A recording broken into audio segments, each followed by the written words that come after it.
오늘 은혜 받으신 하나님의 말씀은 신약성경 요한복음 8장 29절 말씀입니다. 나를 보내신 이가 나와 함께 하시도다. 나는 항상 그가 기뻐하시는 일을 행함으로 나를 혼자 두지 아니하셨느니라. 아멘. 오늘 주일에는 오늘 봉독해 드린 말씀을 중심으로 하나님과 연합하여 사는 삶이라는 이런 제목으로 저와 여러분이 함께 은혜를 받고자 합니다. 예수님은 이 땅에 오시어서 오늘 본문에 말씀하는 대로 하나님이 나와 함께 하시도다. 하나님이 항상 함께하는 임마누엘의 삶을 사셨습니다. 그 살면서 하신 말씀이 오늘 본문에 말씀한 대로 내가 하나님이 항상 기뻐하시는 일을 행함 나를 혼자 두지 아니하셨다. 참 이렇게 신앙생활 한다는 것은 얼마나 좋은가. 우리는 예수님을 본받아 살려고 우리가 합니다. 믿음의 주요 또 온전케 하시는 예수님을 우리가 바라보면서 우리는 신앙생활 합니다. 그러니까 예수님이 어떻게 하나님을 섬기며 살았는가, 예수님이 어떻게 하나님의 뜻을 순종하며 살았는가, 예수님이 어떻게 하나님이 기뻐한 일을 행하며 살았는가. 우리 목회자는 예수님이 어떻게 양떼들을 돌보셨는가, 이런 예수님이 하신 일을 본받아 살려고 모든 우리의 삶의 목적을 우리 예수님을 바라보면서 우리 예수님은 어떻게 하셨지? 이럴 때 예수님은 어떻게 하셨지? 이럴 때는 어떻게 해야 되지? 그러면서 예수님을 본받아 살아보려고 우리가 늘 해야 될 줄로 믿습니다. 우리가 살아가는 삶 속에는 어려운 일들이 있어요. 풍랑을 만나는 일도 있고, 우리가 먹을 것이 없어서 걱정해야 할 때도 있고, 병든 사람의 고통당하는 모습을 볼 때도 있고, 귀신 들려 고통당하는 사람을 볼 때도 있고, 여러 경우를 우리가 보게 됩니다. 그때마다 예수님은 그런 때 어떻게 일하셨는가, 우리가 예수님을 바라보면서 예수님을 본받아 삶을 살려고 해야 될 줄로 우리가 믿습니다. 저는 이 구약성경 창세기 5장 21절로 24절의 말씀을 읽어보면 에녹이라고 하는 믿음의 조상이 나옵니다. 에녹은 65세에 무두셀라를 낳았고, 이 무두셀라는 성경에 기록된 사람 중에 세상에서 가장 오래 산 사람이 바로 무두셀라입니다. 969세를 살았죠. 그러니까 에녹이 65세에 무두셀라를 낳고, 무두셀라를 낳은 후에 300년 동안 하나님과 동행하면서 자녀를 낳았다. 이렇게 성경은 기록하고 있어요. 그러니까 무두셀라가 이 세상을 떠나 어느 한적한 곳에서 어느 산속에서 살면서 하나님과 동행한 것이 아니라 가정생활을 하면서 사회생활을 하면서 하나님과 동행하는 삶을 사셨다. 그런데 에녹은 성경에 보면 하나님을 기쁘시게 하는 자라. 하나님을 기쁘시게 해드리면서 살았다. 그래서 하나님이 그 에녹을 세상에 더 두지 않으시고 그를 데려가심으로 그는 죽음을 보지 않고 살아있는 그대로 하늘나라로 옮겨졌다고 성경은 기록하고 있습니다. 그러니까 에녹은 365년 동안 이 세상을 살다가 그저 죽음을 보지 않고 하늘나라로 올라갔다고 성경은 말하고 있습니다. 우리 예수님을 어떻습니까? 이 세상에 오셔서 33년 동안 세상에 사시면서 3년 동안은 정말 하나님의 천국 복음을 위해서 하나님의 천국 복음을 전하시고 병든 자를 고치고 죽은 자를 살리고 귀신들을 쫓아내고 성경에 보면 하나님이 나사렛 예수에게 성령과 능력을 기름 붓듯 하셨음에 저가 두루 다니시며 착한 일을 행하시고 마귀에게 눌린 모든 자를 고치셨습니다. 이는 저가 하나님이 함께 하셨습니다. 이렇게 기록하고 있습니다. 그러니까 예수님은 이 땅에 계시는 동안 하나님이 함께 하심으로 하나님이 기뻐하는 일을 행했고, 다르게 보면 하나님이 기뻐하는 일을 행함으로 하나님이 항상 함께 계셔서 이 세상에서 사시다가 십자가에 못 박혀 죽으셨으나 3일 만에 다시 부활하셨다가 예수님은 또 하늘나라로 승천하셨다고 성경은 기록하고 있습니다. 우리가 하나님을 기쁘시게 하면서 하나님과 연합하여 산다는 삶이 얼마나 중요한가, 이것은 우리에게 두 가지 조건이 있어야 한다고 저는 먼저 한번 말씀드리고 싶어요. 하나는 뭐냐? 하나님께 온전히 순종해 드리는 것. 그러니까 하나님의 말씀에 온전히 순종해 드리는 것이고, 두 번째는 뭐냐? 하나님과 조화를 이루어야 한다 하는 그런 말씀입니다. 우리가 흔히 하나님께 순종하려고 하나님을 향하여 순종에 이렇게 발걸음은 맞추고 있지만 우리가 하나님께 온전히 순종하지 못할 때가 많이 있습니다. 왜 그렇습니까? 우리의 마음속에 온전히 순종하고 싶은 마음이 없어서 그래요. 순종은 해야 되겠는데 순종이 안 되는 거예요. 네. 우리 마음속에는 뭔가 고집도 있고 교만함도 있고 욕심도 있고 그 무언가가 내 마음속에 있어서 그 순종하려고 하는데 그게 순종하지 못하도록 방해를 하기 때문에 순종을 못하는 겁니다. 그러니까 순종을 하려고 하지만 안 돼요. 온전히 순종이 안 돼요. 순종을 하려고 하는데 안 돼요. 예를 들어서 주인과 종의 관계는, 종은 주인의 명령에 따라서 순종합니다. 그죠? 순종을 하는데 어떨 때는 그가 마지못해 억지로 그저 순종하는 거예요. 마음이 기뻐서, 그저 자원해서 그저 순종하는 것이 아니라 주인이 하라고 하니까 그저 마지못해서 순종하는 거지, 그가 기뻐서 자원해서 순종하는 것은 아니란 말이에요. 그러니까 언제나 순종이 못 되지. 일을 하라고 하니까 일을 하는데 거기에 기쁜 마음과 정말 자원하는 마음 완전히 합해서 해야 되는데 그것이 안 되고 있어요. 왜 그렇습니까? 그 주인의 뜻을 알지 못하니까, 주인의 마음을 온전히 헤아려 알지 못하기 때문에 그래요. 왜 모릅니까?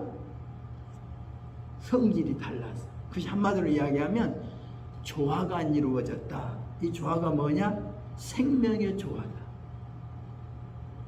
영적 생명, 하나님은 영적 존재이신데 우리 육을 가진 인간이 육적으로만 하나님의 뜻을 받아들이면 온전히 순종이 안 돼요. 예.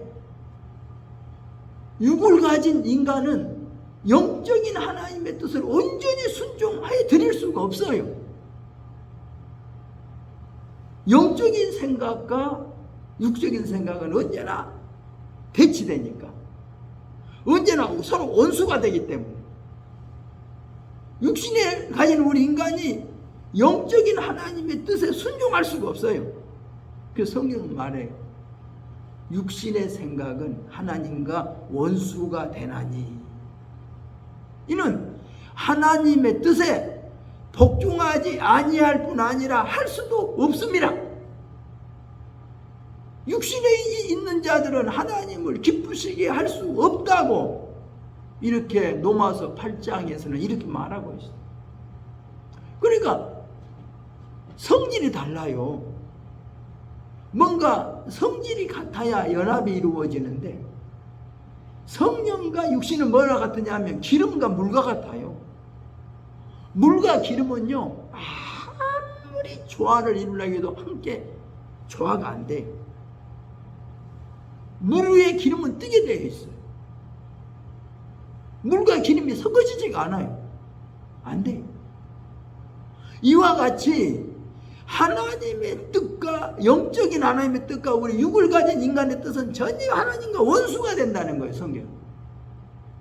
그러니까 육을 가진 인간이 하나님의 뜻에 순종해 보겠다고 아무리 호언장담하지만 할 수가 없다고 성경은 잘라 말하고 있어요. 육신에 있는 자들은 하나님을 기쁘시게 할 수 없다. 육신의 생각은 하나님과 원수가 된다. 육신의 생각은 하나님의 뜻에 굴복할 수가 없다. 할 수도 없다. 안 되는 거예요. 그러니까 성경에서 우리가 베드로가 예수님을 부인하고 싶지는 않아요. 정말 예수님을 죽을 때까지 따라가고 싶은 마음은 있어요. 마음은 있어요.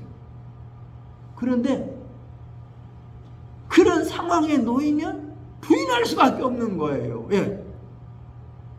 아직 예수님을 정말 부인하지 않고 끝까지 따라가려는 마음은 있는데 그 마음대로 안 돼요. 몸과 마음이 따로 놀아. 아직 몸과 마음이 일치가 되지 않아요. 마음은 원인데 몸이 안 따라줘요. 몸이 안 따라줘. 몸과 마음이 따로 논다니까요. 따로 놀아. 그러니까 육을 가진 인간은 영적인 하나님의 뜻을 온전히 조화를 이루어 따를 수가 없다는 거죠. 그러니까 첫째는 순종이라면 둘째는 영적인 조화가 이루어져야 된다는 거예요. 영적인 조화. 그러니까 영적인 연합이죠. 영적 생명의 연합이 이루어져야 된다. 그래서 요한복음 15장 15절에서 이런 말씀을 합니다. 이제부터는 너희를 종이라 하지 아니하리니 종은 주인이 하는 것을 알지 못함이라. 너희를 친구라 하였노니 내가 내 아버지께 들은 것을 다 너희에게 알게 하였습니다. 이렇게 말씀합니다.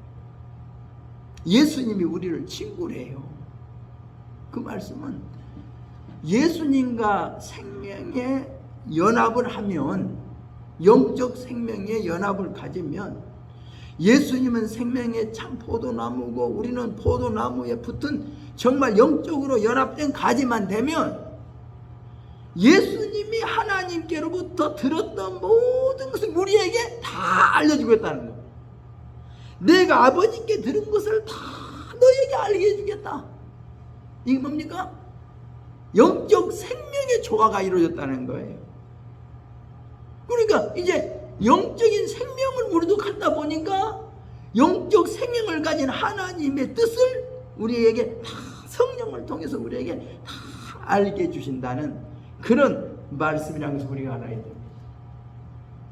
종은 주인의 뜻을 알지 못해요. 종과 주인의 관계 속에서는 정말 종은 주인의 명령에 따라서만 순종하려고 하지 그 순종이 온전히 못한다. 그러나 아버지와 아들의 관계는 좀 다르지요. 바로 우리가 하나님의 아들의 영, 양자의 영, 영적 생명을 가지고서 하나님을 아버지라고 부를 수 있는 그런 영적 관계, 영적 생명으로만 연결되면 그때부터는 우리가 순종이 온전히 될 수 있다라고 하는 것을 성경 우리에게 알려주고 있는 겁니다. 그래서 요한복음 15장에서 보면 4절에도 5절에도 6절에도 7절에도 계속 말씀하기를 내 안에 거하라, 내 안에 거하라, 내 안에 거하라, 내 말이 너희 안에 거하며 무엇이든지 원하는 대로 구하라. 그리하면 이루리라. 너희가 내 안에 거하고 너희가 내 안에 거하고 내 말이 너희 안에 거하면, 이렇게 예수님과 영적 생명으로 함께 조화를 이루고 함께 연합만 되면 너희가 무엇이든지 원하는 대로 다 되리라. 하나님과 일치된 삶을 살고 있다는 겁니다. 그러니까 하나님의 뜻을 아는 거예요. 하나님이 무엇을 기뻐하는지 아는 거예요. 그래서 이 영적 생명을 가지고 영적 생명을 가진 하나님의 뜻을 거기에서 알게 된다. 그러니까 육을 가진 인간으로서는 안 된다라고 하는 성경의 아주 기본 법칙을 알려주고 있는 거예요. 이것이 바로 요한복음 3장에서 예수님이 니고데모에게 하신 말씀이잖아요. 너희가 거듭나지 아니하면 네가 하나님의 나라를 볼 수 없다. 네가 어떻게 하나님의 나라를 보려고 하냐. 육을 가지고, 육을 가진 인간이 하나님의 나라를 볼 수 없다. 네가 성령으로 거듭나야 하나님의 나라를 볼 수가 있는 영적인 눈이 떠진다. 네가 영적 생명을 가져라. 성령으로 거듭나라. 이게 강조하는 거라는 것을 우리가 알 수가 있는 거지. 이게 순종. 그래서 첫째는 우리가 순종의 의지가 필요합니다. 그런데 성경에 보면 하나님께서 소돔 고모라 성을 멸망시키려고 할 때에 소돔 성에 살고 있는 그 아브라함의 조카 롯을 생각하사 하나님이 천사를 보내지요. 천사를 보내서 빨리 멸망받을 성에서 빨리 떠나라고 재촉하지만 그들이 머뭇거려요. 하나님이 지금 유황불로 이 소돔 고모라 성을 완전히 멸하려고 지금 하나님이 준비해 놓고 계시는데, 그래서 성경에 보면 아브라함을 생각하사 아브라함의 조카 롯을 소돔 성에서 구출해 주려고 천사를 보내어서 롯에게 빨리 너와 너 식구 너희 딸들과 약혼한 사이들까지 전부 다 빨리 데리고 빨리 소돔 성을 탈출하라고 하는 대로 그들이 머뭇거려요. 그러니까 보단 천사들이 저들을 끌어내요. 끄집어내면서 하는 말이 이렇게 말합니다. 빨리 도망하여 생명을 보존해라. 뒤를 돌아보지 말아라. 들에 머무르지 말아라. 산으로 도망하여 멸망함을 면하라 하고 이렇게 경고해 줍니다. 그런데 롯이 또 한 가지 요구를 해요. 아니, 멸망받을 그 소돔 성에서 빨리 도망가라고 천사가 이렇게 경고의 소리를 전해주는데도 또 롯은 말하기를 산에까지 도망갈 수가 없습니다. 그러니 이 소알이라고 하는 적은 성에까지만 좀 도망하게 좀 허락해 주세요. 그래, 그것까지 내가 허락하면. 그래서요, 하나님은 천사를 통해 산으로 도망가라고 하는데 산으로 못 도망가고 조그만 소알이라는 성까지만 도망해요. 근데 도망을 가는 건 좋았는데 하나님의 천사의 경우는 분명해요.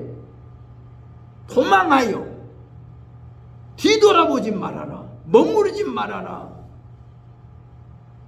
산으로 도망하라 했는데 산까지는 못 도망가서도 성에까지 도망가시면 그 다른 명령은 다 순종해야 되는데, 노새처는 뒤를 돌아보았으므로 소금 기둥이 되었더라.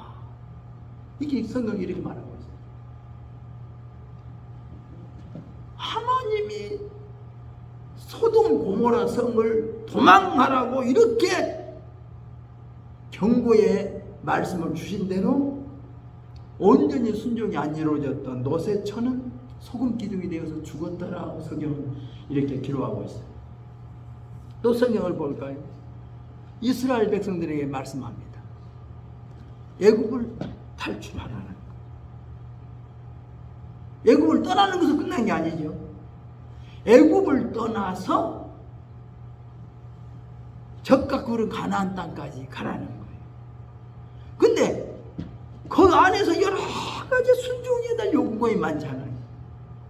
하나하나 그 도중에 하나님이 모세를 통하여 이스라엘 백성들을 인도합니다. 한 가정마다 저들은 믿음과 순종이 있어야 되는데, 저들이 믿음이 부족하고 순종이 부족해서 도중에 하나님을 원망하고 하나님을 시험하고 이런 것들로 인해서 그들이 애굽에서 가나안 땅까지 다 가지 못하고, 애굽을 빠져나온 사람이 장정만 60만 명이었지만 가나안 땅에 도착한 사람은 60만 명 중에 2사람뿐이었다고 하는 거죠. 나머지는 다 도중에서 전부 멸망을 받았어요. 뭐 때문에 그래요? 불순종 때문에 그래요. 불순종 때문에.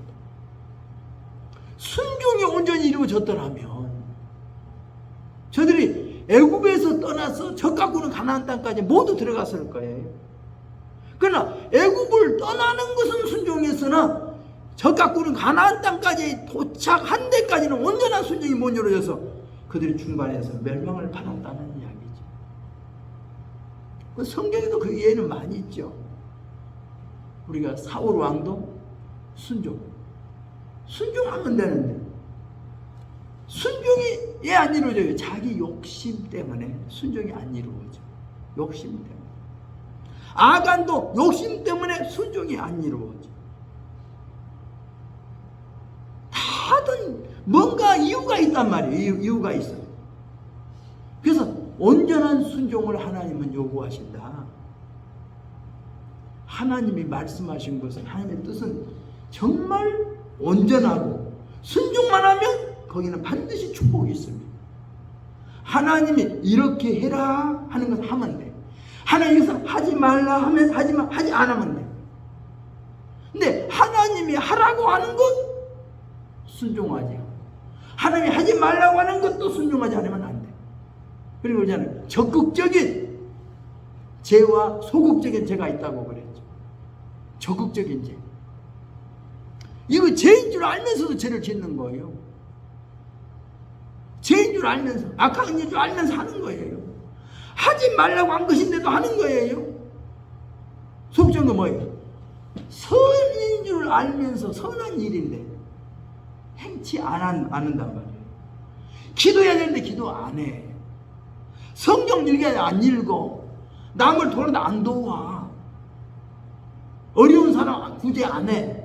옥에 갇혀 있고 병들 없고 이런 사람 우리가 돌봐야 되는데 안 해. 그것은 소극적인 죄예요. 적극적인 죄는 악한 일이에요.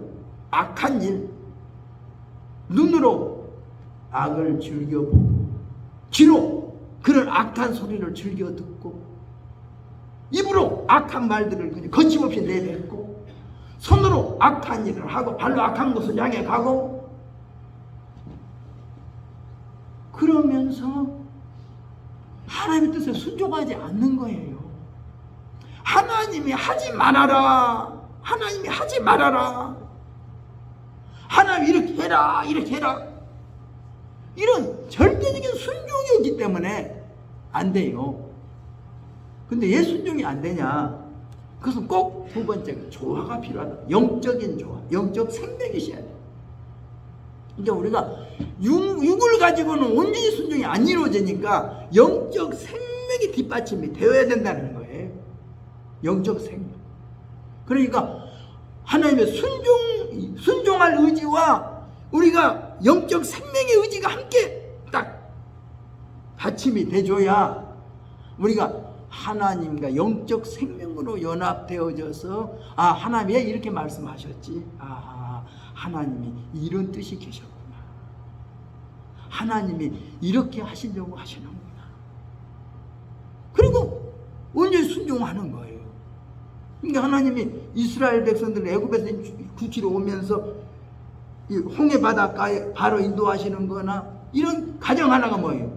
블레셋 사람의 땅의 길은 가까워도 하나님이 홍해 바닷가로 인도하시고, 하나님 인도하시는 것마다 하나 가정에 보면 거기마다 다 하나님의 뜻하심이 계시거든요. 순종밖에 없어요. 우리가 이유가 핑계대면서 가까운 길 놔두고 먼 길로 돌아갑니까? 이렇게 하지 않고 이렇게 합니까? 우리가 변명도 하고 따지하지만 하나님 앞에 변명해봐야 따지해봐야 소용이 없어요. 내가 아무리 굿 아이디어가 있어도 하나님의 뜻만 못해요. 사람이 강한 것이 하나님이 약함보다 못하고요. 사람이 아무리 지혜로워도 하나님이 미련한 것보다 못한 거예요. 그러니까 우리는 하나님께 온전히 순종하려는 마음인데 여기에는 생명이 좋아 영적 생명이 뒷받침이 돼야 된다. 그렇기 때문에 성령의 충만함이 필요한 거라고 하는 것이죠. 성경에도 보면 저는 그래서 읽어보면서 모세도 하나님의 뜻에 순종하려고 하지만 거기에 자기의 뜻이 항상 있어. 자기의 의지가 나타나요. 자기가 속상함이 나타나기도 하고, 자기가 기분이 나빠, 속상해. 그러니까 하나님의 거룩함을 나타내지 않고 하나님이 말씀대로 순종하지 않고 자기가 그냥 의지대로 반석을 내려쳐버리는 그런 게.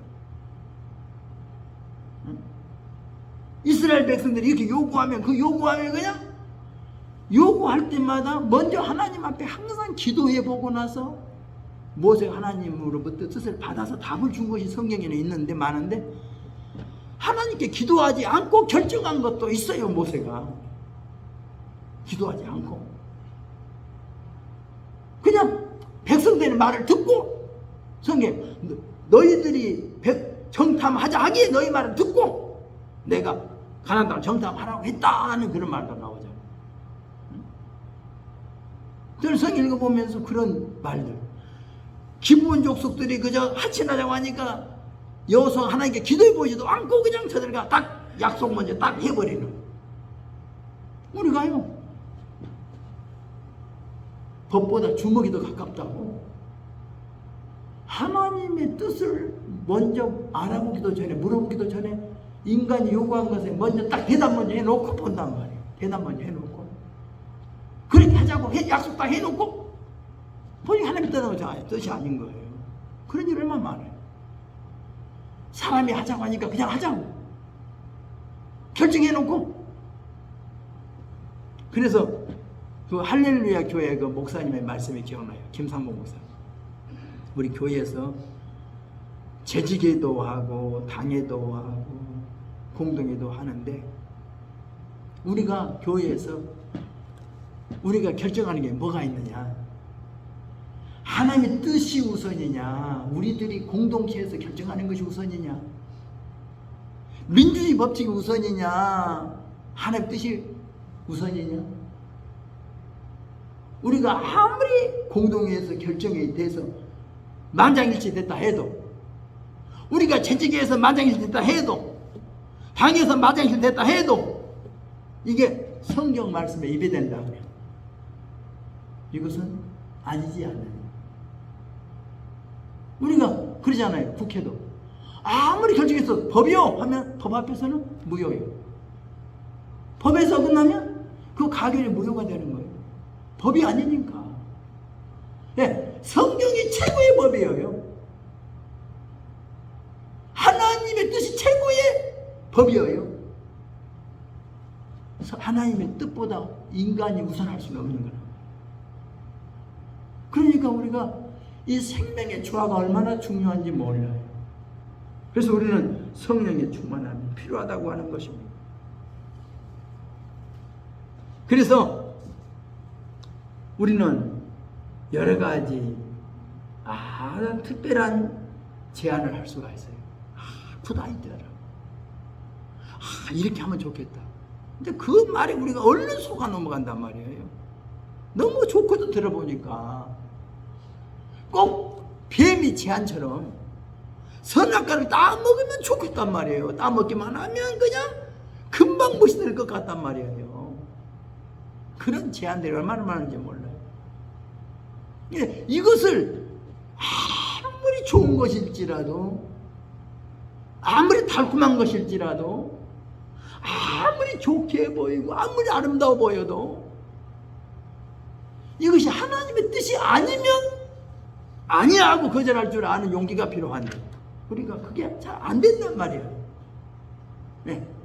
좋아 보이니까, 먹음직스러우니까, 탐스러우니까, 욕심나니까, 내가 사랑서 하는 것이니까, 내가 그렇게 원했던 것이니까 우리는 이것을 하나님의 뜻에 온전히 순종하지 못하고 머뭇거린다. 이래야 될까 저래야 될까. 이게 뭐예요? 하나님의 뜻보다는 자기 마음속에 있는 것이 너무 더 커. 내가 그토록 원했는데, 내가 원했던 거 이루어졌는데 얘 이것을 하나님이 못하게 하지. 그리고 거기에서 한 발짝을 못 물러서는 거예요. 이건 내가 얼마나 갖고 싶었는데 이것을 하나님이 못 갖게 하니 막 속이 상한 거예요.